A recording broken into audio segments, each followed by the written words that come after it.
Hello,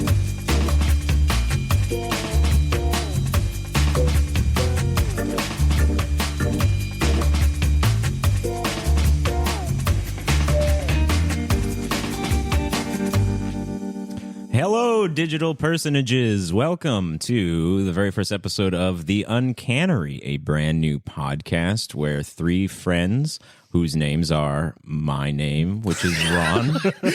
And so that means my name's Ron too? His names are mine. I'm Ron 3? Yeah.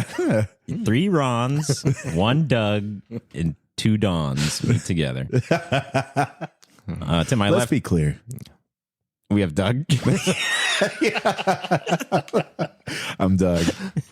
And to his left, we have... I'm Don. And this is the first time you've heard us, presumably. So we should introduce what exactly we are all doing here. We are three fellows who really wanted to spend quality time together and then also monetize the shit out of it. No, we have decided to create a podcast because we think ourselves curious people, right? We agree. Frequently find ourselves diving down weird rabbit holes, interested in strange and arcane topics. And so we've decided that every week we're going to show up here and one of us is going to be center stage. They're going to bring to the others some new topic that they have recently been invested or obsessed with.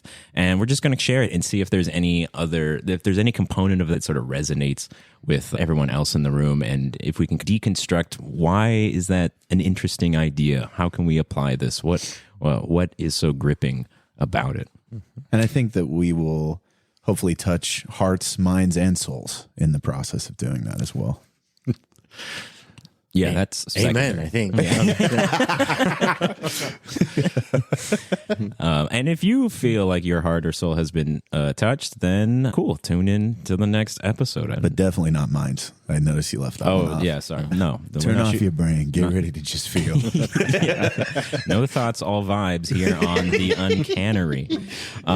Gentlemen, today I wanted to talk about not a lifelong passion, a 10-year-long passion of mine. And I know for some of you, it is also. And that is a game called Dungeons and Dragons. Yeah, baby. Nerd. Yes. Oh. All right. We just alienated a big part of our audience. No, they're nerds. They are. And they should reconcile that fact if they have played or have thought about playing Dungeons and Dragons. Because I have. And Doug, I know you have played Dungeons and Dragons. Can you tell us a little bit? What's your experience with it? I've got my keys right here. There's this little pod that I have on the side. Listen to the sound effects at home, people. If I open this up and throw this out, you see what these are, Ron? See those babies right there? Oh my gosh. He's showing us some very minuscule polyhedral dice. What are those made out of? Stone? These are 8,000 years old. They're metal. It's like an industrial small pack that at any point in time, I can throw down some dice for a role-playing game if people are interested. How frequently has that occurred? 0 times ever. Why is it so funny to you?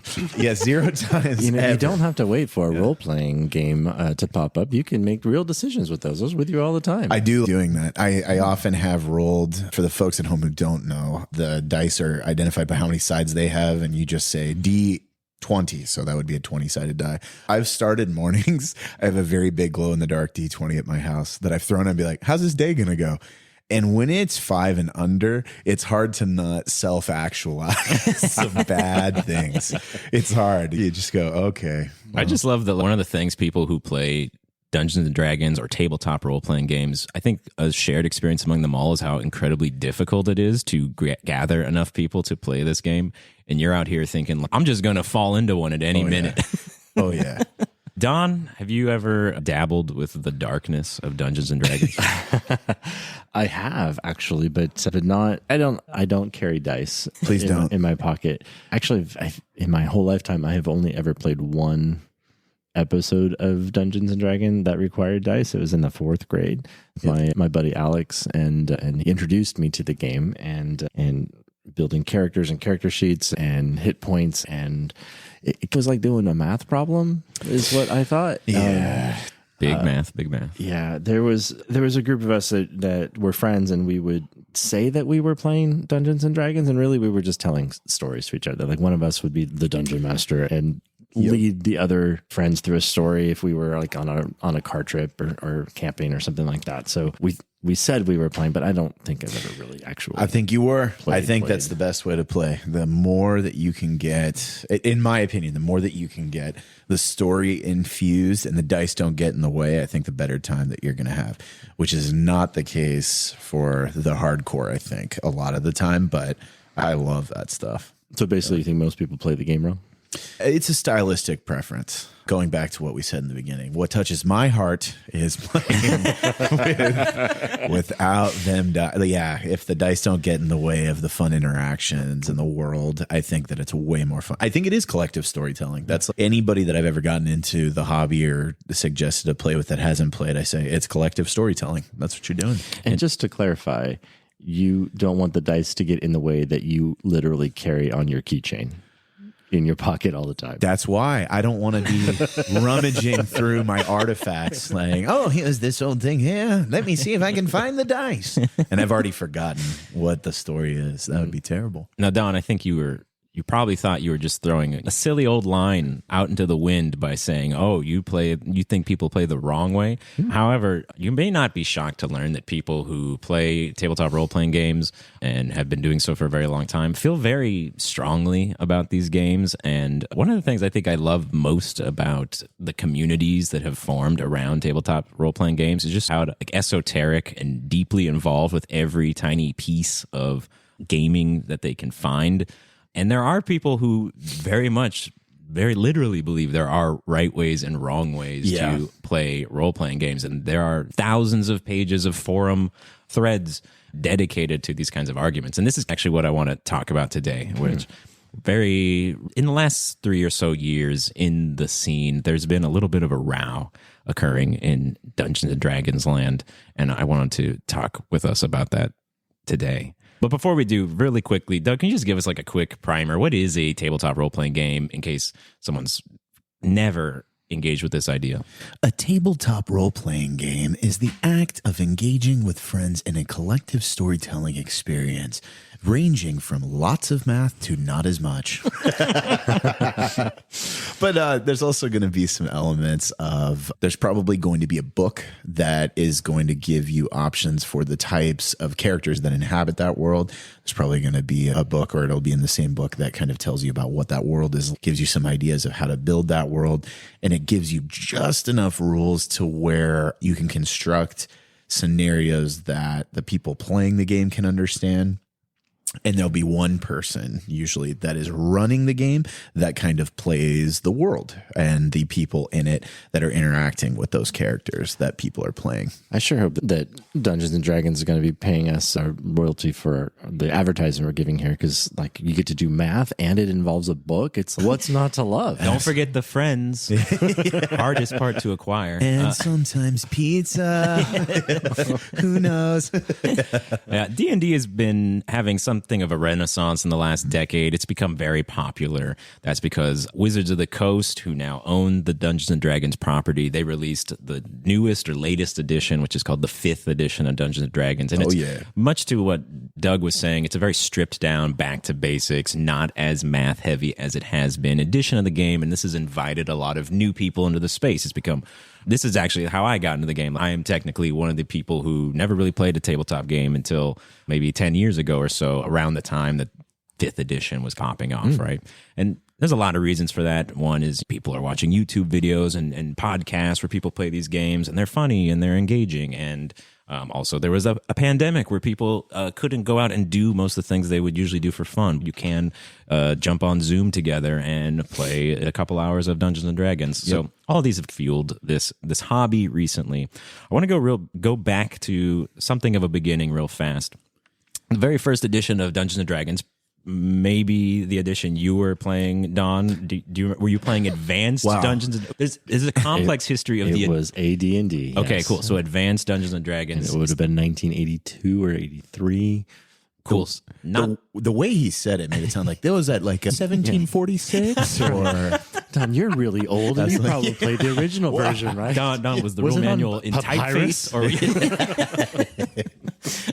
That's right. But the first edition of Dungeons and Dragons it comes out sometime around 1973. This is when the creators of Dungeons and Dragons, several men, but it gets complicated, folks. But essentially, what history has decided is that two guys got together and they made, their names are Dave Arneson and Gary Gygax. Is by far the most remembered of these. And in 1973, they get together. They create a company called TSR that they use to publish their game systems, the most popular of which is going to be Dungeons and Dragons. What do you think TSR stands for? Totally super remodeling agent.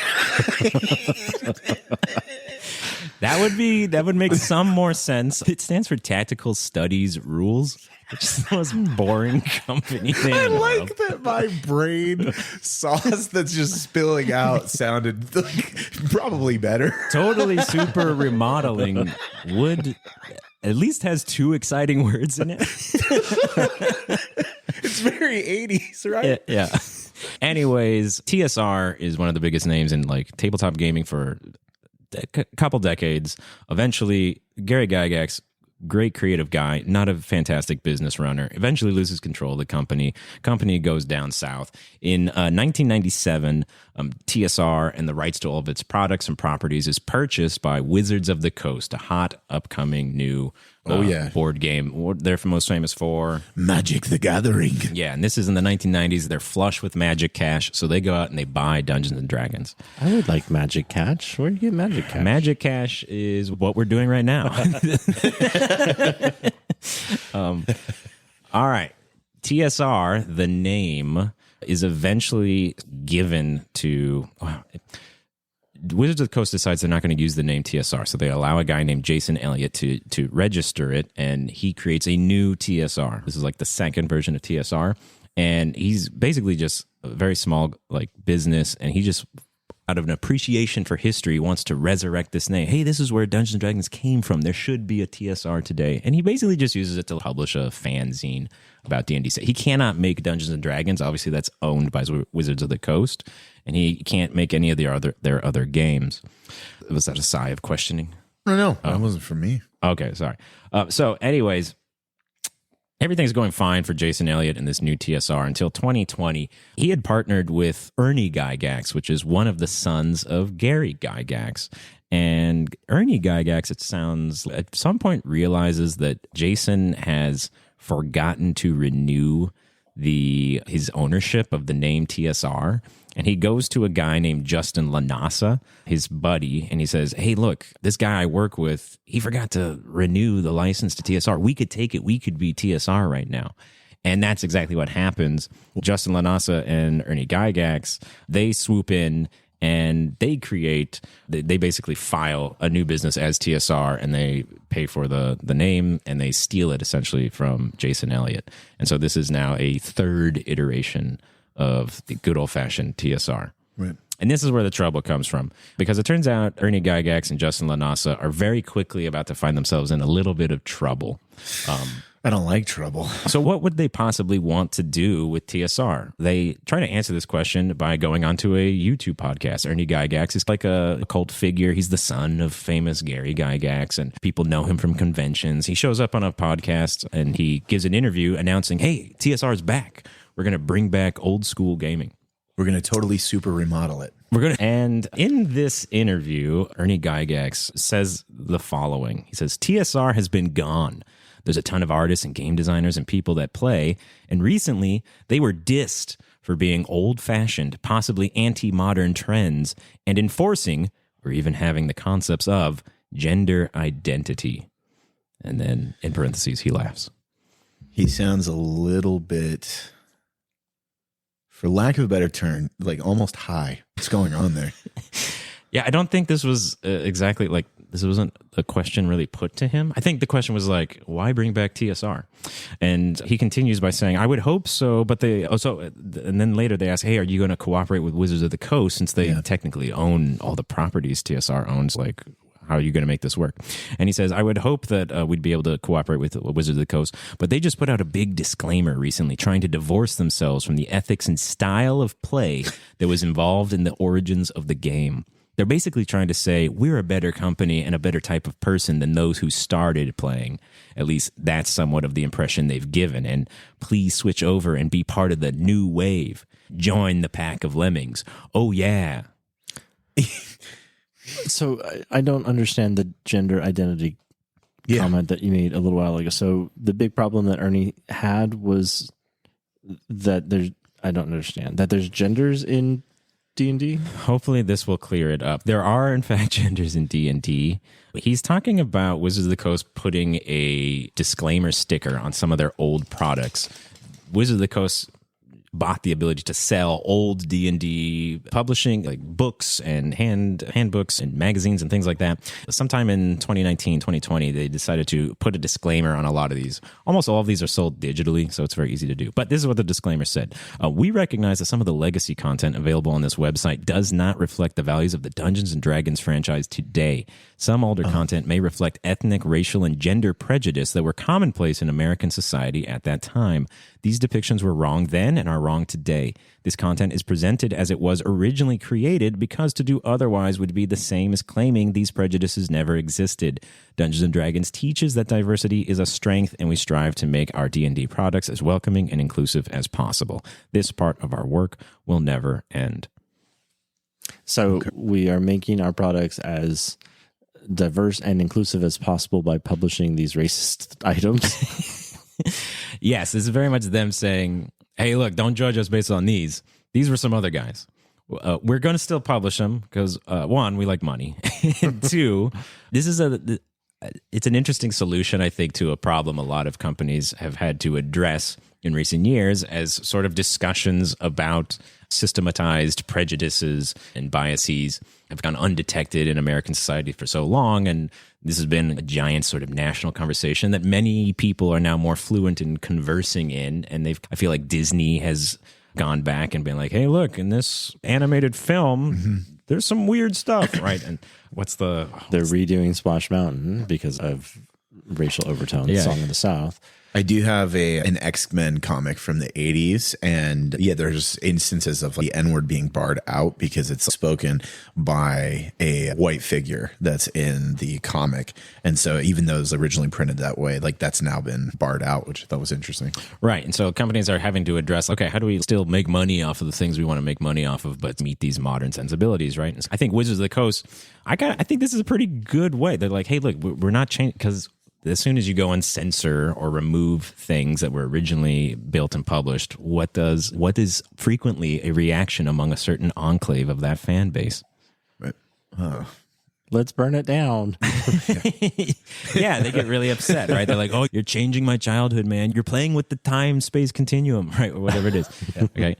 So they're saying, look, we're not going to change it. It's still here, but we understand that it's not cool and maybe racist. And modern D&D is trying to do better, right? We are aware, and in our new products, we're addressing these things, right? I think that's what charitably they're trying to say. All right, I'm going to put a pin in that and come back to it because my eyebrow is raised for those of you who can't see. I'd love you for you to keep that raised. Mm-hmm. So anyways, this is what Ernie and company are upset at. They take offense at this because, like Ernie says, he thinks this is targeting his generation of gamers, people that were playing originally in the 70s and the 80s, like you, Don, like when you were being really racist when you were playing with your buddy. That was key to your experience, and he feels attacked and is saying, this new TSR, we're going back to the old ways. We don't care if there were sexist, racist tropes in those. And it's the disclaimer that irritates him, or it's the new style of gameplay that irritates him? That's a great question. Yeah. Because I don't know how the gameplay has changed. Because you've never played racist D&D. I've never played racist D&D. Sensitive snowflake D&D. Well, what exactly is racist? Yes. I've only played woke D&D. Okay. What is racist D&D, though? I think for some people, they're going to be sitting there scratching their head being like, what in God's name are they talking about?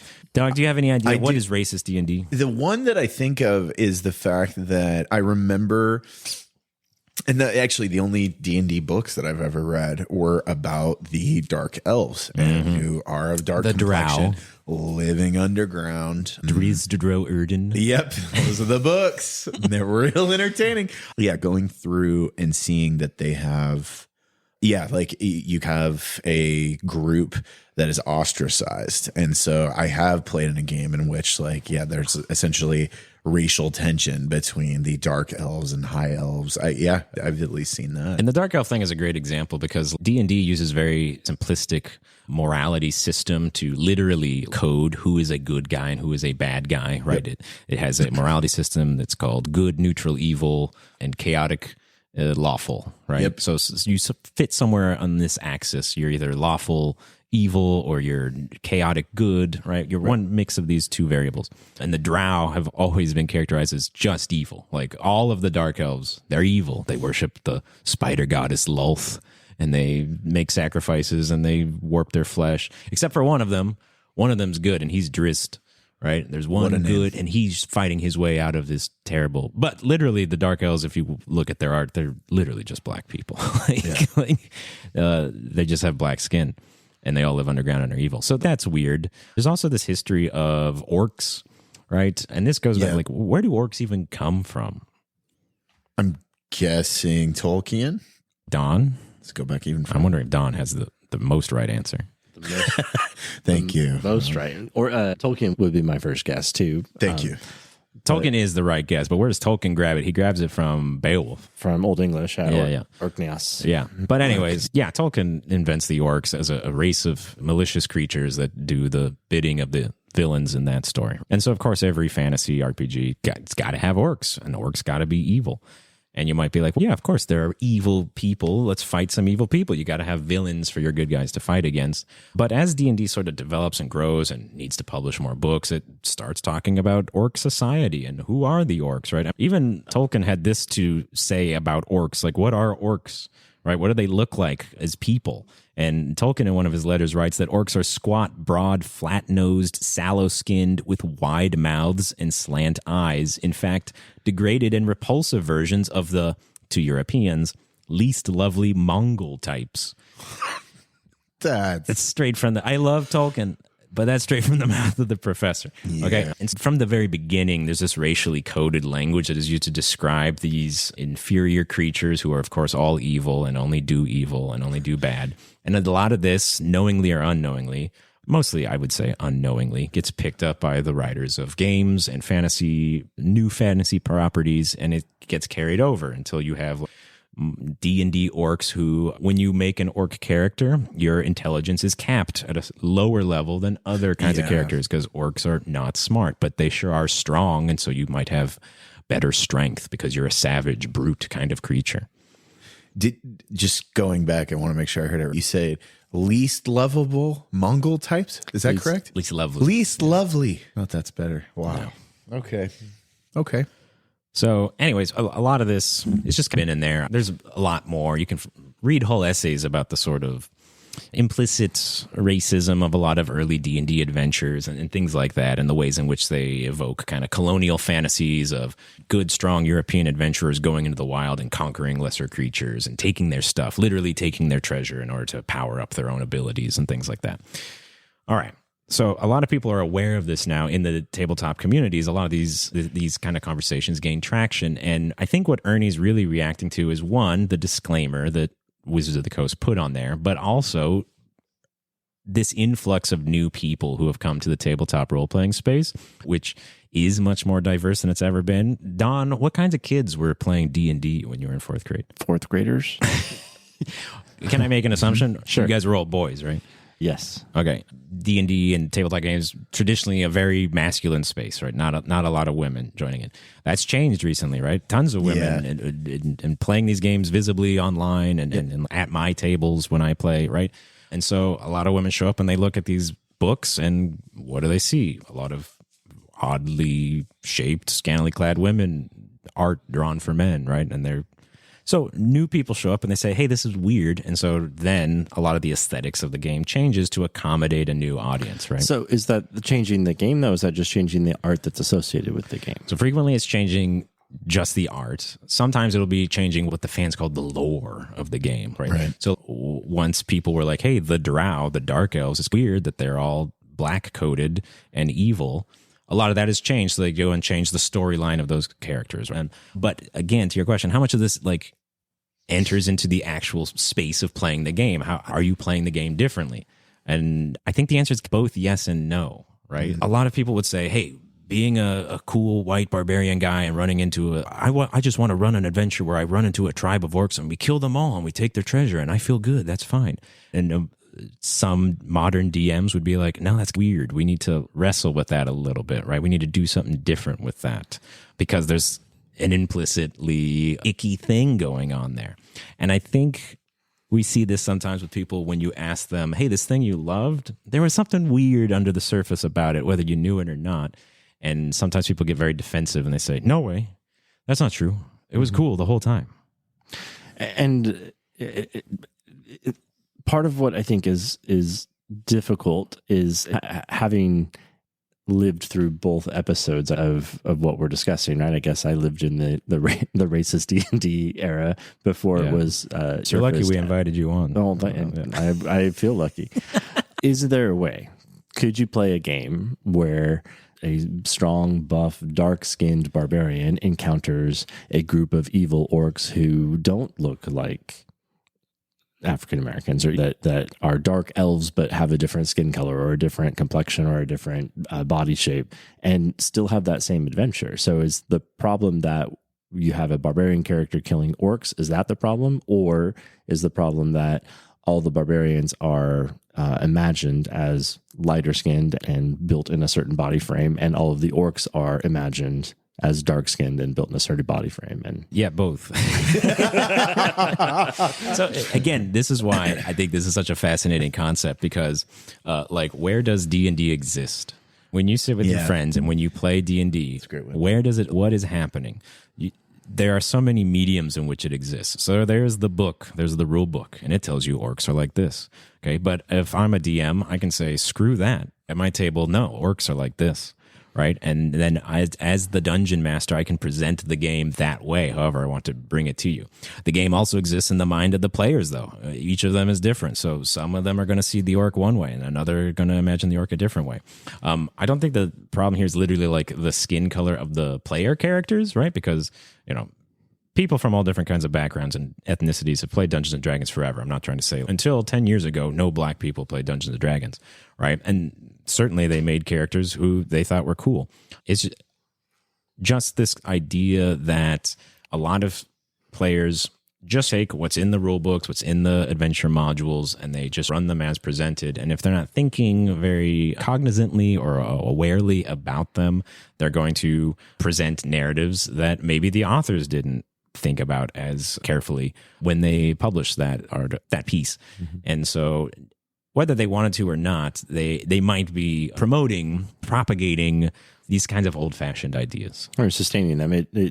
It's been true not only in role-playing games that we're talking about now, but if you go back to early movies or early radio shows or the characters in Gone with the Wind, right? It sustains this idea of the servitude of African Americans in America, and it's not an equal power portrayal until much later. And certainly there are gamers who are like, what? Orcs were black people? I never thought that.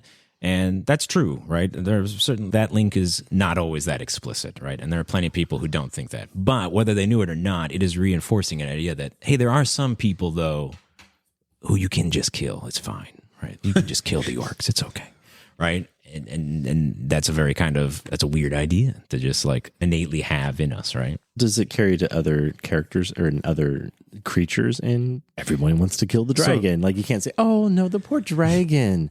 Let's talk to it and see what it feels. Right. And this is a great kind of conversation in like, I don't know, I like listening to game developers and video game designers talk about how do you make an enemy for a player to kill and to feel good about killing. And so there's some rules, right? They're like, okay, demons. You can always kill demons. Who cares? Demons are just embodiments of pure evil. That's all a demon is. You can kill Nazis. Nazis are just bad. The Wolfenstein games are a series of games where you just kill Nazis and it feels fun to do that. I think about that one a lot specifically. And basically non-sentient things, right? Things that don't have a society or a culture. Robots, some sort of... Samurai Jack. Yeah, some sort of weird cloned marmosets. I don't know. Wild animals that are attacking you, right? Instead of you attacking them. this is, yes, obviously we need opponents to battle in our D&D game. And yeah, sometimes you will fight sapient, sentient creatures because there's a real conflict there, but that conflict is not driven just by, I'm the hero, you're an inferior being, I want your stuff. That make a little more sense? Yeah, I can see that. Okay. Anyways, back to Ernie and new TSR. When this interview is published, people immediately are like, whoa, what? What do you mean the old style of gaming? Okay. And they basically asked them to like clarify their comments and, hey, when you said gender identity, you didn't mean that, right? And on Twitter, they basically launch into this kind of flame war where they just start saying like more inflammatory and gross stuff that doesn't in any way make the situation better or make people feel like they are not intentionally building a company where they can make like racist adventures and stuff like that. This happens very quickly. The company is quickly banned from all other like conventions occurring that year. They're like, we just don't want to deal with these guys. Like, this is like the reaction. This is how serious people take their statements. I don't really want to repeat any of them here, but they do some pretty gross stuff to transgender people online, just like saying rotten kind of stuff. And again, using this script of we're under attack, they're attacking us, they're attacking our way of life, we're going to bring back this kind of game. All right. Later, so what are they doing? What are they selling? What are they trying to do? And it's they don't have the rights to anything, but they announced that they're going to make a game called Star Frontiers, which is another old TSR game. There's a smirk upon your face, Dawn. No, keep going. I'll explain this. Star Frontiers is another old TSR game. It's basically D&D in space. They announced, hey, we're going to make the new edition of Star Frontiers, which technically they can't because, again, Wizards of the Coast owns this. And so everyone's like, what are you talking about? You're going to get sued into oblivion. You can't do this. And they're like, let's say Wizards of the Coast is a dumb, woke company. They can come and take a bite out of us. We're going to do it anyway. And eventually, they announced that, hey, we released that new copy of Star Frontiers. It sold out in a week, and we have none left. And everyone's like, okay, where is it? And no one can find anyone has it. No one's, I've got it. So like they just start lying about their success. Oh, they just printed one copy and they gave it to somebody. Completely sold out. Right. One of one edition. Yeah, and they throw like their own convention and they say, oh my God, we had 800 people at our convention. And it's like in a hall, it's in a small hobby museum. They eventually buy like Gary Gygax's house and they turn it into a hobby shop memorial museum type thing. And they're like 800 people were in here. And it's like, no, it's like it's a 1,000 square foot house. How could that? Just like trying to create this narrative of their own tremendous success and stuff like that. And you might be saying like, okay, these guys are clearly like rude online, but are they really like racist? Are they really like bad people? And anyone can have a bad weekend on Twitter, right? A copy of their Star Frontiers books does actually surface at some point through a sort of comical series of misadventures. Someone in a role-playing game forum actually gets access to the company's Google Drive. I don't remember exactly how this worked. One of them was on a video and he had the link like in the background to his drive and someone just went to it and it wasn't password protected so they could just root around in their drive. And it turns out two things they find in there. One, they find a list of their enemies, right? The company keeps a list of like other content creators they don't like who have been reviewing them poorly. And all of them they're woke, right? This is, following a sort of script of like culture war stuff that we're used to seeing, I think. And then secondly, they find the missing Star Frontiers, right? And it's in the half-formed PDF format. And it turns out it's been at least partially written by a guy named Dave Johnson. And soon after this, it comes out that Dave Johnson has two Twitter accounts, and one of them is like full-board Nazi stuff. Like, did you know Nazis have memes? It's not in my folder. I can tell you that. He's just got like an anonymous account where he's like posting very terrible Nazi memes, like the kind of stuff that I used to hang out on 4chan. I'm not like bragging, but it was fun to go to like weird forums when I was younger and just see like trash, like humans acting weird. And this is like worse stuff than I ever saw. I'm not just saying this about Dave Johnson. Like this is credibly proven. All of his previous like writing works are like removed from like digital storefronts and stuff like that. But this copy of Star Frontiers New Genesis has these races that you can play as. And this is another kind of D&D thing. You play as a race, right? You pick elves, you pick dwarves, you pick humans. You guys want to know what races you could play as in Star Frontiers, New Genesis? Oh, I'm already ready for it to be bad. Human. Yeah. Yep. You can be a human or what they call a Moltar, which is the human equivalent. Don, I'm going to peg you for a cyborg. I think you make a great cyborg. Thanks. Doug, you could be a good reptilian. Thank you. Hey, who wants to play the Negro? Oh, God. Is that what they're called? Yep, that's what they're called. And they're not a Moldar, as you said. They're separate. They're separate. Okay. And they are a humanoid class. This is their description. They're tall, they're thick-bodied, they're dark-skinned, even purple, dark, brown-eyed race with large strength, average intelligence. All attributes are in the 10+ range, except intelligence, which is maximum of +9. This is contrasted with the Nordic playable race.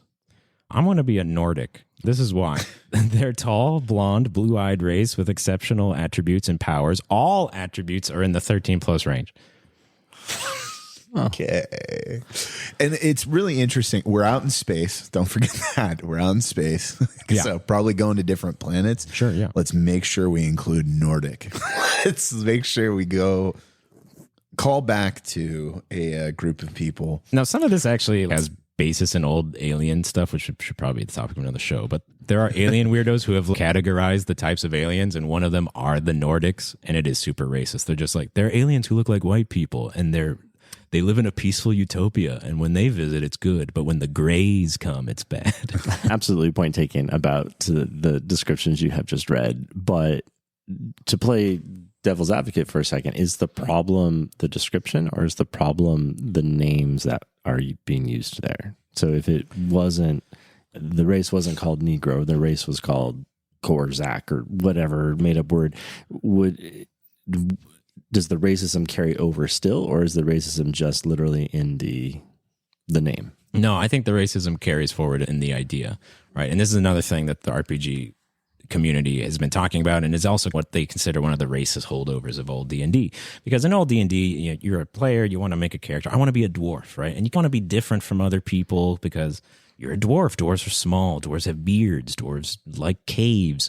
So what can your dwarf do better than a human? Your dwarf might be really good at swinging an axe, right? You might get +2 to axes or something like that. I want to be an orc, right? Cool. Orcs are really strong. You get +2 to strength, but orcs are really dumb. So you get -2 to intelligence, right? It's this idea of bioessentialism. You heard this before? You heard this hot term? The idea that like your biology that you're born with, right, determines your kind of capabilities, your abilities, right? And to some extent, yes, humans can't breathe underwater, right? But it doesn't affect things like our intelligence, right? Like the intelligence of one race of humans is in no way determined by the color of their skin, right? And this is what this is in a stupidly blatant and ignorant way is trying to say, right? That yes, some people are just really bad at that kind of thing. So in more modern game design, and this is where game design has been influenced by this more progressive or modern ideas.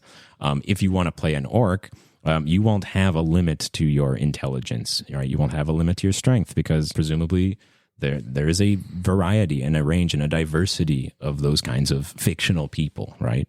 But let's say your orcs in your game have tusks, so then maybe you'll have cool tusks, right? Or maybe you're playing a mermaid. They can breathe underwater, obviously. But what we might call soft abilities or something like that, right? Does that make sense? Those won't be like your personality, your bonuses, your intelligence. These sorts of things are not going to be determined by biological limitations, right? Okay. All right. So I'm glad we're all on the same page there. Anyways, like this blows up. Everyone like obviously just dunks on this company. Eventually, Witches of the Coast joins the fray, and they actually sue them to relinquish use of the TSR logo and all these things because these are still technically owned by Wizards of the Coast. They have been in court for the last 2 years. It sounds like it's wrapping up relatively soon. Just June of 2023, the new TSR actually filed for bankruptcy. Turns out, based on their bankruptcy file, their gross revenue for the year of 2023 was a whopping $621. Wow. Profits. Clearly, things were going really well for them. Justin Lanasa basically ran this weird thing into the ground, trying to fight this culture war idea that he was bringing back old school gaming. And we've seen this before. I think this is part of why this is interesting to me. Like, I love tabletop role-playing games. I don't really want to see this sort of blueprint of trying to enrage an audience to give you money and attention show up, but it did. It arrived here. We see this in video games a lot. We see this in, I don't know, what other fields. This is Twitter, right? This is why Twitter is owned by Elon Musk, right? The same kind of guy saying, hey, we're being victimized. I can't say racist stuff on Twitter. I'll just buy it. And now I won't moderate it at all. And what do you know? There are way more Nazis on Twitter today. Even something as niche and tucked away as Dungeons and Dragons is still has the tendrils of this gross ideology sneaking around it. And I think the thing that makes it really interesting to me is the way it pops up, not only in the topic we're talking about with the role playing, but it's the same question we're talking about with book bans or with films and things like that. So the question is, obviously, we brought up before, there are what today would be considered racist portrayals of people of color in early films or in early books, or right, To Kill a Mockingbird is not even that old, and it's being questioned as whether or not it's appropriate for children to read because it portrays a type of society that includes overt racism. And so the question is, do we remove that, or so that way the children don't ever get to see those portrayals, or do we present it to them as this historical relic of this is how things were, and so we've made progress. So you can't tell the progress you've made if you only get the end result. You've got to show the beginning result in order to measure the difference between the two. So in the case here of D&D, I guess the question that I'm struggling with is it, so we joked before about woke D&D, but that's like what you described a little while ago, where people are imagining a greater diversity amongst all of these types of characters. If we only present that version of the game, then everyone only experiences these worlds that have this inclusion and diversity versus the old style games that don't. So is there benefit, is the question I'm asking, to maintaining the old style that admittedly has problematic elements to it in order to make clear the progress that we've made in diversity and inclusion? Or does that increase the danger of sustaining those old tropes? Does it come down to, for lack of a better way of saying it, how much somebody enjoys it or what they get out of it? Because I think of even in therapy sessions when people say, let's role play this scenario so you can become more empathetic. I think that's why role play is used in therapy, is let's make you more empathetic to this cause in a sense. It might be in the hands of the person who's running the game, right? Because like they're also, I think that's why there's so much responsibility in that person for what they're creating. And it's interesting because I've ran games so many times. I generally am the person who does run the games, and I try as much as possible to involve my players in like them kind of constructing the world as well. But you're right in that, yeah, if you, again, going back to that description, least lovely, if I'm describing the world, and as you walk into the town, there are the least lovely looking Mongoloid people. It's like, you're very much painting a world in which, versus talking about bringing people into a world that is incredibly racist. And maybe there is a scenario in which somebody is being auctioned off for slave or sold into slavery, and you need to rescue them. In a sense, if this is what you're saying, I don't know, hopefully I'm on topic. You give an opportunity for people to sympathize and see that there is a better side of that. Yeah, it's very, I guess it is important to consider in how you're constructing the world. Yeah, and I think part of having progress doesn't mean certain kinds of stories don't get told. I think the audience that reacts to these kinds of conversations and say, oh, you're taking something away and you're ignoring something. I think the reason they do that is they are right that if that was happening, that would be wrong, right? I don't think there's any kind of story that can't be told in a role-playing game, and people should feel free to explore any kind of topics and themes and ideas that they want to in these games. The only thing that I think new Wizards of the Coast and people who are critical of the past of D&D are asking is that people at least be aware, right? And I think what happened in olden D&D is not that people were purposely setting out to enact racist fantasies of conquest against subjugated peoples, right? But that they may have accidentally been doing so without really knowing it, and that products of their own time. Yeah, exactly. And not that we're judging them or saying, like, oh my gosh, every fourth grade kid who played D&D is a jerk, but just that you should be aware so that, yes, if you want to play that game, that anti-racist game, or that game in which you do play the subjugated peoples in a racist society, at least the person running the game is intelligent enough to do that well and to not accidentally or continue propagating ideas that are counter to progress or counter to justice, right? And there are games that are made expressly for this. Doug, I know you're aware of some of these, right? So there's the game Spire, right? Yeah. Can you give me the rundown? What is Spire about?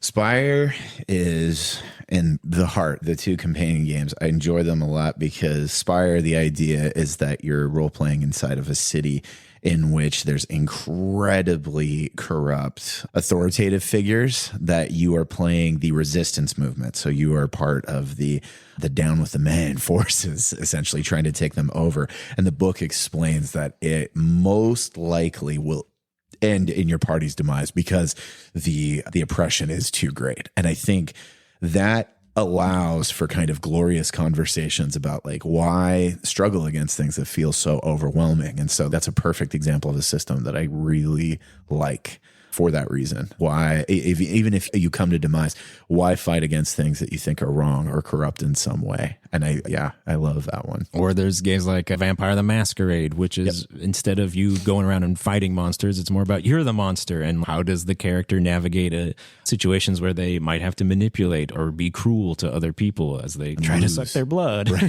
losing their humanity along the way. So there are games that are aware of these themes and designed around them. And D&D can be that kind of a game if you have someone who knows how to do it. But frequently, it's just not. And so I think people are just trying to be aware and trying to... And there's an educational philosophy that social reconstructionism that imagines the world as a place that has social problems in it, and that the solution is to educate those problems away in the next generation of humans. And you see it in things like the civil rights movement, where schools were desegregated and teachers were the first ones that treated children of different color equally, and that was the first experience that they had. But then those kids grew up, and it wasn't unusual for them to see people of different colors in the same room or being treated equally, things like that. So it seems to me like there's an opportunity here as well for that very same thing, where the role-playing community is developing a way to experience a world that is much more inclusive and diverse than maybe our own world is. And by experiencing that, it opens up the opportunity that maybe that's something that could carry over into our real world, which I think is the danger that I was talking about earlier of if you don't do that, if you just hang on to, or even if you allow some of the older versions of the games to carry over, then it's sustaining those same problematic viewpoints. So there's a push-pull there. I don't know what the right answer is. And I'm sure we and all of our brothers and sisters in role-playing games will continue to find the answer to that question at our gaming tables, rolling dice, swinging imaginary swords. And I just want to remind everybody, I don't have dice in my pocket. We're going to get you dice tonight. We're getting you dice, baby. And I wasn't participating in the conversation about what other games there are. If you want Don to get some dice, then please send us a Venmo for $5 so we can get him. Find us on our Patreon. Crisp Chess X set of really cool dragon scale dice or something like that.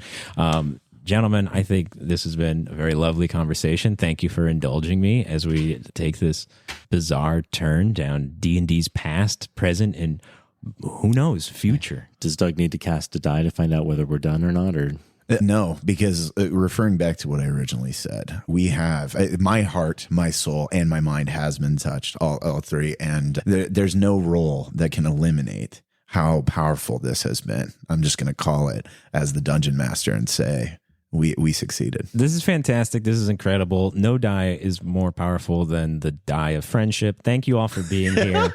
And thank you for joining us. Take care, everyone.